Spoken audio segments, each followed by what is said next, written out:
Class 8th, exercise 13.2, question number 1. Which of the following are in inverse proportion? आपको इन पांचों को read करना है और फिर ये चीज़ बतानी है कि इनमें से कौन सा इन्वर्स प्रपोर्शन है। इन्वर्स प्रपोर्शन क्या होता है? जिसमें जो दो वैल्यू होती हैं उनमें से एक वैल्यू इंक्रीज होती है और दूसरी डिक्रीज होती है, या फिर पहली वाली डिक्रीज होती है और दूसरी वाली इंक्रीज होती है। इन्वर्स होता है, उल्टा होता है, मतलब अगर एक चीज़ बढ़ रही है तो दूसरी चीज़ क्या होगी? डेफिनेटली कम होगी। उसी को कहते हैं इन्वर्स प्रपोर्शंस। देखते हैं, the number of workers on a job and the time to complete the job. कोई काम करने के लिए नंबर ऑफ वर्कर्स को अगर आप इंक्रीज करते हो तो time to complete the job ज़्यादा होगा कि कम होगा? आप खुद सोचिए।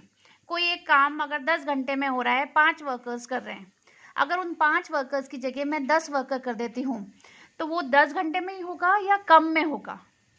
डेफिनेटली वो कम में होगा। तो वर्कर्स बढ़ रहे हैं और time to complete the job क्या हो रहा है? कम हो रहा है। तो ये क्या कहलाएगा? Inverse proportion. Next, second one, the time taken for a journey and the distance travelled in a uniform speed. यहाँ पर देखिए यूनिफॉर्म लिखा है, यानी सेम स्पीड से अगर आप चलते हैं तो जो टाइम लेते हैं, time taken for the journey and the distance travelled, अगर सेम स्पीड से चलेंगे तो उसकी डिस्टेंस जो आप ट्रेवल कर रहे हो पर आवर के हिसाब से, क्या वो चेंज होगा? सपोज कीजिए आप 60 किलोमीटर पर आवर की स्पीड से चल रहे हैं और यही स्पीड आपकी परमानेंट चल रही है, तो आप क्या होगा? पर आवर आप 60 किलोमीटर ही चलोगे। तो ये तो इन्वर्स प्रपोर्शन नहीं हुआ, क्योंकि दोनों ही चीज़ें क्या है? यूनिफॉर्म है, स्पीड बिल्कुल सेम चल रही है, बढ़ रही नहीं है, सेम स्पीड की बात। स्पेशली देखो उन्होंने वर्ड यूज किया यूनिफॉर्म स्पीड, तो ये क्या हुआ है? It is not a inverse proportion. Next, area of cultivated land and the crop harvested. देखिए जितना लैंड होगा उतना ही आप क्रॉप उसमें हार्वेस्ट कर सकते हो। ऐसा तो है नहीं कि कल्टिवेटेड लैंड बढ़ जाएगी और क्रॉप कम हो जाएगी, दोनों ही इक्वल पार्ट्स में इंक्रीज ही होगी। जितना बढ़ता जाएगा, अगर 1 एकड़ की ज़मीन है तो उसमें उतना ही क्रॉप होगा, 2 एकड़ की होगी तो भी वो इंक्रीज होगा। ऐसा तो है भी नहीं इसमें कि लैंड बढ़ रही है और क्रॉप कम हो रहे हैं, नहीं। तो it is also not a inverse proportion. Fourth one, the time taken for a fix journey and the speed of the vehicle. देखिए यहाँ इससे पहले वाले में लिखा था यूनिफॉर्म स्पीड, अब इसमें क्या दिया है? The time taker of fixed journey and the speed of the vehicle. एक फिक्स जर्नी का जो टाइम है, अगर सपोज कीजिए 60 किलोमीटर पर आवर है तो 1 घंटे में कितना चला वो? 60 किलोमीटर, ठीक है।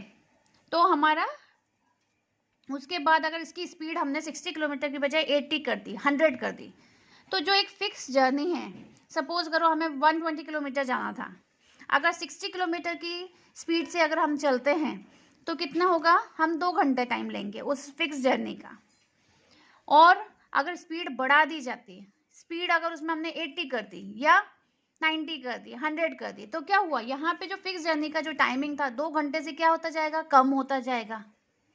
तो स्पीड बढ़ रही है और टाइम उस फिक्स जर्नी पे पहुंचने का क्या हो रहा है? कम हो रहा है। तो एक चीज इंक्रीज हो रही है, स्पीड इंक्रीज हो रही है और टाइम कम होता जा रहा है, तो ये क्या होगा? It is in inverse proportion. Fifth one, the population of a country and the area of land पर पर्सन।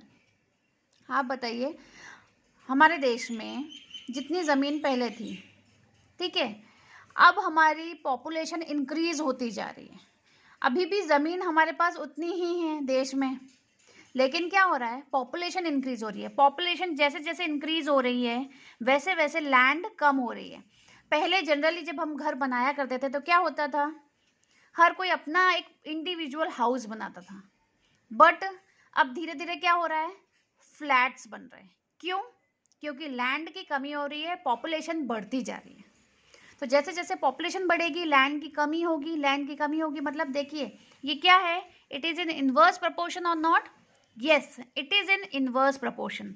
पॉपुलेशन इंक्रीज हो रही है और लैंड जो है पर पर्सन के हिसाब से कम होती जा रही है, यानी एक चीज इंक्रीज है और दूसरी डिक्रीज है, तो it is in inverse proportion. Thank you.